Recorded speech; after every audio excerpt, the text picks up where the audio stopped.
Hello, everyone, and welcome Or welcome back to the Wizarding World Legacy Podcast. where we discuss the magic of the Wizarding World's past, present, and future. We're your hosts, Eric And Jasmine. and today we'd like to welcome you to 2026. Now, 2025 gave us real casting for this wonderful new show that we're all here for.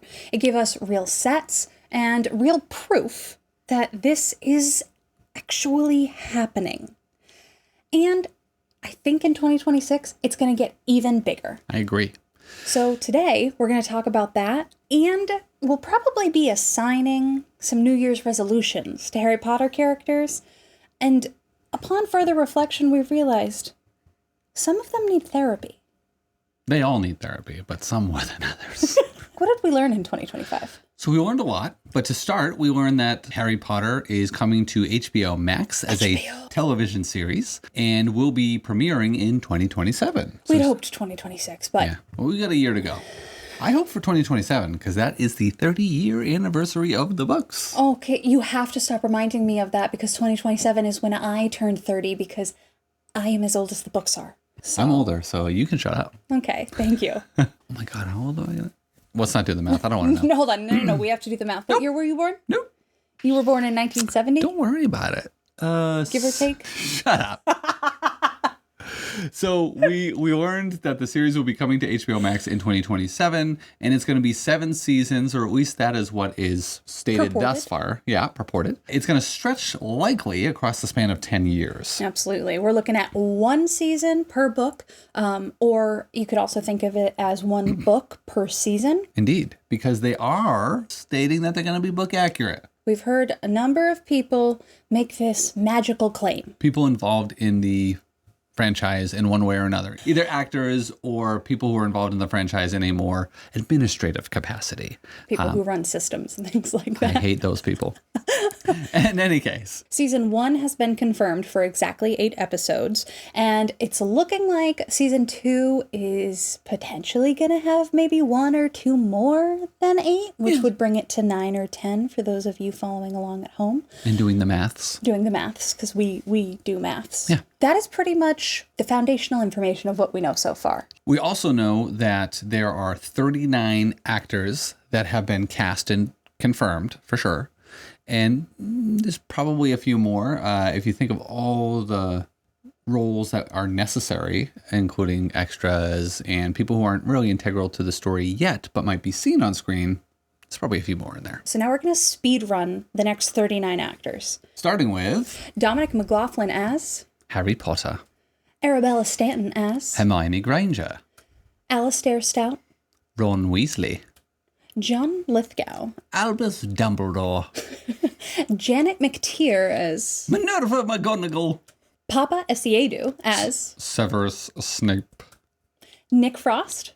Rubius Hagrid, Warwick Davis will be reprising his role as Phileas Flitwick, Serena Saba. Serene? No, it's Serene. It's definitely Serene Saba as Pomona Sprout, Louise Brealey, Rolanda Hooch, Brid Brennan as Madame Pomfrey, Richard Durden as Professor Binns, pretty accurate, Luke Thallon, Quirinus Quirrell, Paul Whitehouse, Argus Filch, let's go, Catherine Parkinson, Molly Weasley, Rory Spooner, the Prefect Percy Weasley, Tristan and Gabriel Harland, Fred and George Weasley, Gretten Forge, Gracie Cochran, Ginny Weasley, Johnny Flynn, Lucius Malfoy, Lox Pratt, Draco Malfoy, Finn Stevens, Vincent Crabbe, and William Nash, Gregory Goyle, Roy Wilmot,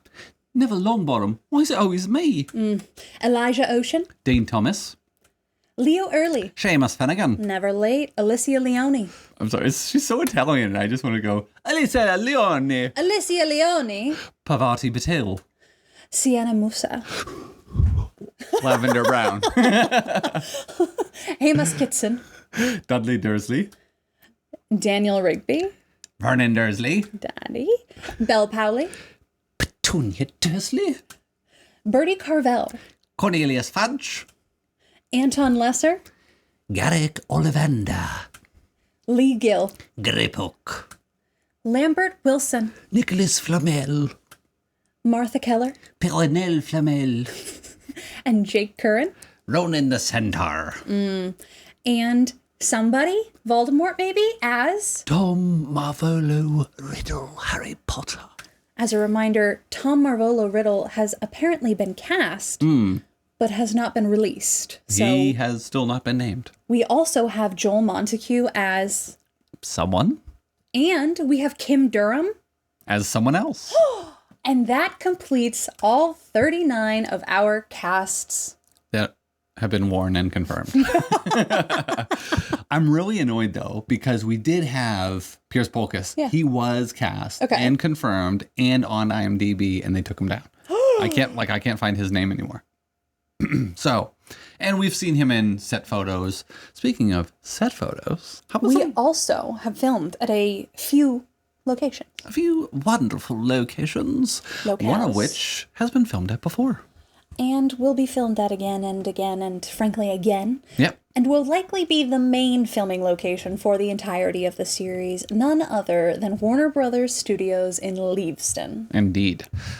You can still visit the old sets, and in another news episode that we're going to be doing, we'll talk about somebody who did visit the sets at Leavesden Studios. They've also done some filming at King's Cross Station.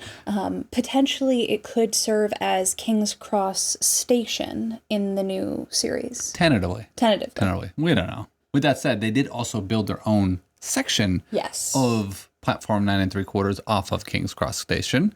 So this will probably only serve as the Muggle King's Cross Station and not as both sets. So not platform 9 3/4, just King's Cross Station. Because Maybe. they did use part of King's Cross for the Platform actual movies. 9 3/4. Yes. Of course. We've also got Springfield Gardens in Upminster.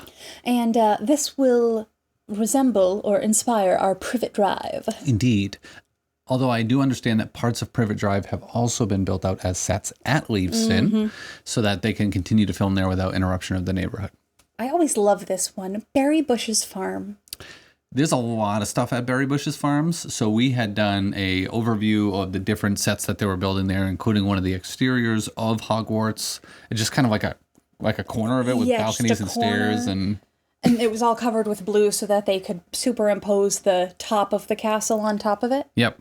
And then we also got some of the greenhouses. greenhouses. We got another like cabin, which some people said, oh, is that Hagrid's hut? But it didn't really look like how it's described in the books. And then we got some of the gardens and some of the other grounds kind of elements of Hogwarts. So there's a lot here at Barry Bush's Farm, but we covered that in multiple episodes. Yeah, and there have been other locations that have been filmed at, but we wanted to sort of focus on some of the first few. We also want to talk about some of the special guests that have been on the actual sets of the TV show, not like the sets that you can visit at Leavesden Studio from the movies. Exactly. So, as everyone probably remembers, the royal family, particularly the kiddos, got to visit the set. We also got a visit from J.K. Rowling, who was quite impressed with how things are coming along in terms of set designs and who's been cast. And yeah, And we've also had Sarah Aubrey, who is the head of originals at HBO Max, who has made some pretty bold claims. she's one of the ones who has claimed that these are the books. They are following suit. And so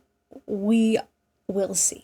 Literally, like, see. We're gonna see with it. our eyes. What about moving forward to 2026? We don't know everything that we're gonna see in 2026, but we've got some guests. We try to see into the future. Trelawney is very supportive. What we're speculating is that we're probably going to get fewer leaks, sort of the out and about leaks. One of the other locations we saw filmed in was for the Godric's Hollow scene, for example. And there was a lot of stuff that was leaked from that. Right. From the different, lighting rigs and camera rigs and the different, like, actual extras on set acting out the Halloween scene. Right. Which was pretty awesome. Pretty awesome. But that requires a semi-non-closed set. And obviously it's a closed set in the sense of it's like a secured set, but it's open in the sense of you could be kind of off in the distance with the telephoto lens and you could capture some pretty spoiler photos. Pretty obvious. Pretty obvious. If you're shooting on a closed location like Barry Bush's Farms, short of going overhead, I mean, it's pretty much surrounded by trees. And so even though there's a ton of different sets there and they'll be shooting there constantly, it's going to be harder for somebody to get into there Right. and shoot leaked photos. So we'll probably see less of that.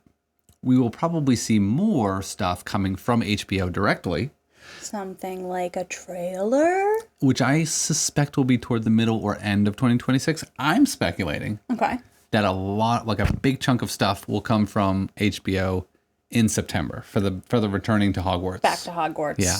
I think that'll be like the centerpiece of their Back to Hogwarts celebration. And so we're also trying to predict, as we do, when the show will actually air. And one of the theories could be early 2027. Another theory could be in September of 2027 in conjunction with that Back to Hogwarts celebration. I personally think that makes the most sense. Return to Hogwarts, and it's like you get to return together. You, as the kid going to school for the first time, Right. in like what is that? You're 11 in sixth grade. Well, fifth and sixth grade. But basically, you'd be returning to school at the same time Harry's going to this new school, and most kids are going to a new school at that age. Right. So it's kind of like a nice shared fun experience. It's cute. But we don't know for sure if that's when they're going to release it. I don't know if that obviously lines up with how they would want to release a show like this. They have released plenty of shows in like a fall timeline, but it's not always around like end of summer. And summer can be a tricky time to launch a new show because people are on vacations. They're not Right. sitting in front of the TV as much. Although nowadays, I guess. The TV goes with you everywhere. That's right. But I will say, we usually try and, provide pretty confirmed information. Yeah. This is all speculation. Yeah. The other thing that I think we'll see more of is obviously official casting announcements. Yes. So hoping to see official casting announcements for season 2, book 2, Arthur Weasley. Yeah. So if they're going to stay on an annual release schedule for each season, they're going to have, basically season 2 casts in the middle of filming by like mid 2026. I mean, they're going to have the actual season 1. If that's coming out in 2027, they're going to have to be almost done post-production by the middle to end of 2026. Because they're going to have to advertise it. If it's going to go to live TV at all, because HBO still is a channel you can get on live TV if you have a cable package. If it's going to go there, then they're going to have to secure airtime for that. That's blocked out. And some of that takes like a lot of pre-planning. I'm assuming we'll get some trailers around, like I said, September. Back to Hogwarts. And then they will already be filming season 2 because they've already sort of started the pre-production and writing and everything for season 2. That's like a good chunk of the way done. Yeah, absolutely. And as we get closer, we might also see releases of, like episode titles or the specific directors for specific episodes. Yeah. I'm hopeful we start to see things like pop up on IMDb that kind of confirm those kind of things. People I'm hoping to see cast relatively early in 2026 would be like... Beyond Arthur Weasley. I mean, that's like one of the main ones I'd like to see. Yep. Is who's going to play Lockhart? Oh my gosh. I just finished the second audiobook. And I'm not going to spoil anything for anybody, but... The full cast audiobooks from Audible. Yes. And Kit Harington did Lockhart. And I think he did a great job. I don't think he could play Lockhart visually unless he wore some sort of wig, which, the guy who played him wore a wig. But I don't know. He doesn't have the look for Lockhart necessarily, but he desperately wants to be involved in the franchise. So it would be hilarious if he gets cast as some role in season 2. I would love that. Especially if it's not Lockhart and he was Lockhart and he starts giving the guy tips or something. And he's like, okay, so I feel like Kit wouldn't do that. No, I don't think so. We also need to see Dobby because he's in... See Dobby. We need to hear. That's just the person who voices Dobby. Yeah, we need to see who's going to be cast as Dobby. Although we don't know how they're going to do Dobby because Griphook, right, is a person cast as... The elves could look different. They could look different. They will look different. So it could all be like prosthetics and stuff like that. It could be an actual... I really haven't thought about little this. person in that role. I'm not prepared for a different visualization of Dobby. I'm not against it per se, but I will say there are drawings, even in the like non-illustrated editions, there are drawings of what the house elves should look like, and they have a pretty good description. So you'd have to do a lot in terms of prosthetics to get it to look right, even if it was a little Right. person. I think the goblins lend themselves more to that because they're able to kind of like make the proportions work for Right. human anatomy. Elves don't seem to line up that way, but they could portray him however they want. So Dobby would be good to see who's playing him, However they either want. voicing or In accordance with the books. 16-year-old Tom Marvel Riddle. Oh, yes, in our chamber. Yep, because he's in the diary scenes, and then he's actually physically in the chamber with Harry. We're also gonna get hopefully some more ghosts from the Death Day party. Oh, yes, I forgot about the Death Day party. Yeah. Yes. So we have like Sir Nicholas de Mimsy Popington is talking about that guy from the Headless Hunt that he wants to be a part of, but he won't let him be a part of because he's not fully decapitated. Just a little bit Not my left. fault that they tried 39 times and weren't successful. Good Can you imagine Lord. that? 39 chops and you still don't get it off? Come on. I mean, he must have died, though, Oh, for sure. way before they hit 39. I don't think so because you manifest as a ghost in the form in which you died. So if he was already dead, I don't know. That's brutal. That is pretty brutal. Yeah, so we need some ghosts. We also need... Oh, when is Death Day? Should we have a Death Day party this year? That would be kind of fun. I feel like we should have a Death Day party. I think his death day party is the same day as the Halloween feast. Oh, yeah, because they had to... Skip the Halloween feast. Okay, so we should have a Death Day party on Halloween. We could do both. Not to be confused with Dia de los Muertos, because that is very different. That is... And that not is the same different. day. We're celebrating Nicholas de Mimsy Porpington's Death Day Death party. Day. So we need them. We also need some other roles filled by smaller persons. Watch Eric try and be politically correct over and over and over again. Very funny. The Cupids.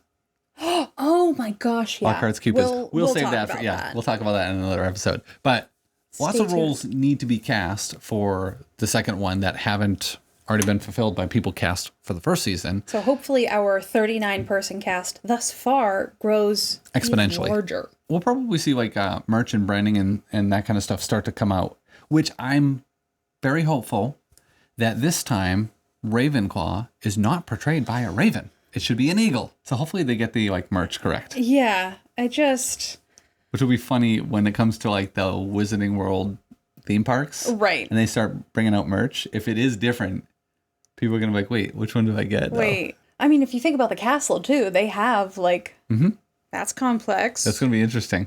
So I think we'll see more teasers, trailers, and casting announcements and merch up within 2026. I look forward to living through 2026 and seeing if our prophecies are accurate. But what is one thing you guys want to see announced in 2026? Yeah, like what is like one thing that would make the series feel so real or that would make you feel really excited, even though we've had a lot of chaotic and interesting developments over the past year. We're talking about 2025 specifically. I know we're sort of, up and down with how we're feeling about the series, but I maintain that I'm still very excited. So what is one thing that like you really hope we see? And if you hope we see a trailer, is there something specific you'd like to see in the trailer? I can think of something specific people would want to see. What? Snape. They want to see him on screen acting as Snape so that they can see how it looks. They're definitely not going to include that in the trailer though. Probably not. I also think people probably just want an announcement date. Yes. I think that'll probably be the number one like thing that people want is not just from our channel. I'm just saying in general, I think people are going to want to know for sure, when am I going to get to see the first episode? Because we need to start planning. Yeah, the Perfect Potter premiere party. So if 2025 was about confirmation, 2026 is about intention, and that got us thinking. What if the Wizarding World made New Year's resolutions? We don't know that they do this for a fact, but what if they did? And what would the characters make as their resolutions? We thought it would be fun to insert our own thoughts into their minds for New Year's. Because why not? Starting with Harry Potter himself. These are obviously all made up and none of them are real, and they're not really based on any, Wizarding World content or anything like that. But This is what we would tell them to make their resolutions. yes, Yeah. very much so. So I thought that a pretty good resolution for Harry specifically would be to stop almost dying every single school year. If he could just find a way to, I don't know, utilize the amazing amount of powerful wizards surrounding him to get himself out of these stupid situations. Professors. How many times does our next person, Hermione Granger, act like it's her job to save everyone from their own bad decisions, which is maybe what she should just stop doing. Like, let them make their bad decisions. Maybe that's her resolution. Yeah. Is let people learn from their mistakes. Yeah. Harry would learn his lesson once. Maybe. And that would be it. But we don't know that he'd learn it. Well, but... he'd learn it when he meets somebody else at King's Cross. Oh, crap. Oh, Although he would have learned about the Horcrux a lot sooner. That's true. Like, what's this little baby thing just rotting under a bleacher here? So hold on. No, because didn't Voldemort have to kill Harry in order for the little baby thing to... Well, who tries to kill him every year? Voldemort. But what if Voldemort wasn't the one that killed Harry? What if someone else killed Harry? What happens? What's the happy caps? Well, I don't know, but as it comes to his New Year's resolution, he keeps putting himself in situations where Voldemort would kill him. He doesn't put... Well, yeah, no, he definitely puts himself there. That's his bad. Yeah. Do better. Hermione, just let people mess up, and they'll either learn from it or they won't make that mistake again because they won't be able to. That's exactly it. Ron. Also, Ron, I feel like Ron could maybe stop assuming that he's the sidekick in his own life. I feel like he could channel a little bit more like main character energy. He could. He could. And that might help him work through some or all of those things that he really, really struggles with. I think in the books, he does do that a little bit better than he did in the movies. In the movies, it was awful. It was like his main personality trait in the movies. His defining trait was that he was a sidekick. No, but even in the books, I feel like we hear all about it. For sure. For sure, we do. But he does a better job towards the end of the series at realizing I'm not just a sidekick. I'm worth something. But it takes a while. It does. It takes a long, like, I think it's basically book 6 or, yeah, I don't even know if he really has any main character energy in book 5, but by book 6 or 7, he kind of gets there. I don't think he ever gets there in the movies. No, he definitely doesn't get there in the movies. Neville can stop being surprised literally anytime he does anything brave. I feel like it's the first time he casts his Expelliarmus. He's like, oh my God, I did it. I cast the spell. Here. This one right here. And I did it. And it's a bit ridiculous. It's like you've been casting spells now for 4 years. Right. Not and including I know the that year this you're was like currently a in. hard one and you had to work up to it. But it's not the only time that he's like flabbergasted. Yeah, but Expelliarmus isn't a hard spell. They learn it in their second year from Snape and Gilderoy during the dueling club. That's true. And that we even get to see in the movies. No. Not as well portrayed. Neville, come on. I mean, you've had at least 3 years if you're excluding the first year. But in the first year, you did have a Defense Against the Dark Arts teacher and book. Yeah. So, anyway, Neville, believe in yourself. Eventually he does, but it could have been sooner. I mean, Matthew Lewis grows into Matthew Lewis. Well, he does cut the head off of Nagini. So literally, eventually... He does. Eventually he does. Someday. But if I grew into Matthew Lewis, I think I'd also believe in myself. They had to put like pillows in his sweater and stuff like that. They had to give him like fake teeth. They had to give him terrible haircuts. Yeah. It was really hard to make such a handsome boy. So imagine like glowing up like that where you're like, bro, we got to make you ugly. Honestly, flattered. Would be flattered. I would too. Sirius Black. I feel like Sirius just is so impulsive and reckless at every single moment in time. And I feel like we hear Sirius doesn't get enough character development in the movies in any way whatsoever. Sure. In the books, you hear a whole lot more about how Sirius is like, I know I'm the most wanted man in the entire wizarding world, but I'm going to go out and do this because I really want to be helpful. And I get that. But I think that Sirius could maybe stop treating like recklessness as his main and most important personality trait. Yeah. He could recognize that it is recklessness. To your point, in the books, it's a little bit better teased out in the sense of he's like, I know I'm being reckless, but I have to be reckless right now because it serves this greater purpose. And if I get in trouble, so be it. But this has to be done. Like, it's usually for Harry. It's usually for Harry, but there are also, like, I feel like we hear so much about how Sirius is at Godric's Hollow. No, not Godric's Hollow. Oh, Grimmauld Place? Grimmauld Place, yes. And he keeps asking Dumbledore if he can go out and do this and do that and do the other thing. Oh, Even yeah. though Harry's not in immediate danger, Harry's at school, but Sirius is so... And again, all of it's understandable. You were at Azkaban, but go to therapy. Yeah, well, you can't really go to therapy when Find you're a in hiding. wizard therapist. Let's just start working through some of that. And because I just feel like treating recklessness as like your main defining personality trait could you get you killed. It does. And does. So. Speaking of people who need therapists, Lupin. God, he looks like he needs a therapist right there. Yeah, he looks terrified. And he is always terrified. Mostly of himself. Yeah, he's afraid of hurting people. And he needs to learn to accept other people's love and caringness and affection without immediately planning to dip out. And this is mostly inspired by the fact that Lupin finds out that Tonks is pregnant With his child. in the books and Not in the then movies. immediately runs to Harry while they're on the run looking for Horcruxes and And he's says, like, I can help you with that. "Can I come? Yeah, I can help you with that. But I could be helpful. Mm-hmm. Come on, son." And he's like, bro, you just told me you're about to be a dad. Like, And you just asked me to be the godfather of your child. that's, imminently being hatched in your wife's womb. So, Yeah. So it feels like if Lupin could learn to accept love from others without running away or immediately vanishing, that could be really powerful for him. And his loved ones. Yeah.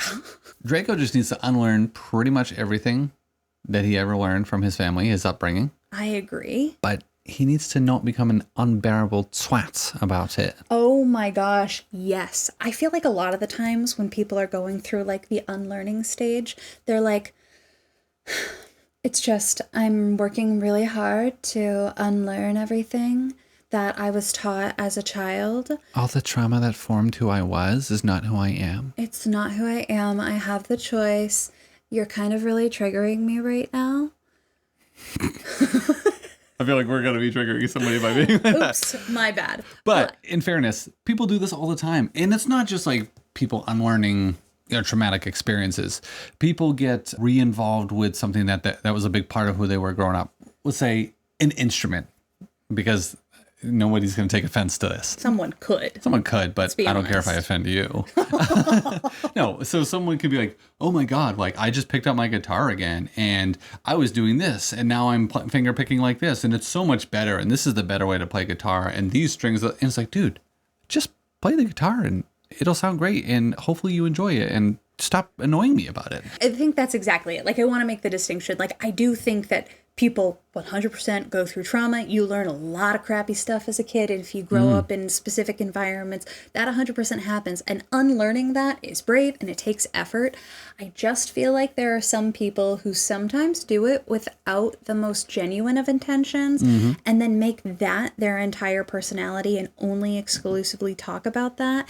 And again, they probably need therapy and I could be a little bit judgmental. It's just that me as a human person, I have a hard time with that. I just feel like Draco does have the potential to become kind of annoying about it. Like, Particularly if he's not separated from his existing home life. Very much so. But like, say Draco for some reason got motivated enough to become this incredible person and unlearn everything, he might be a little bit pretentious about it. So My therapist will hear about that. Snape, he needs some therapy for sure. Taking out all of his negativity and loss and everything else that he's never gotten over on 11-year-old children.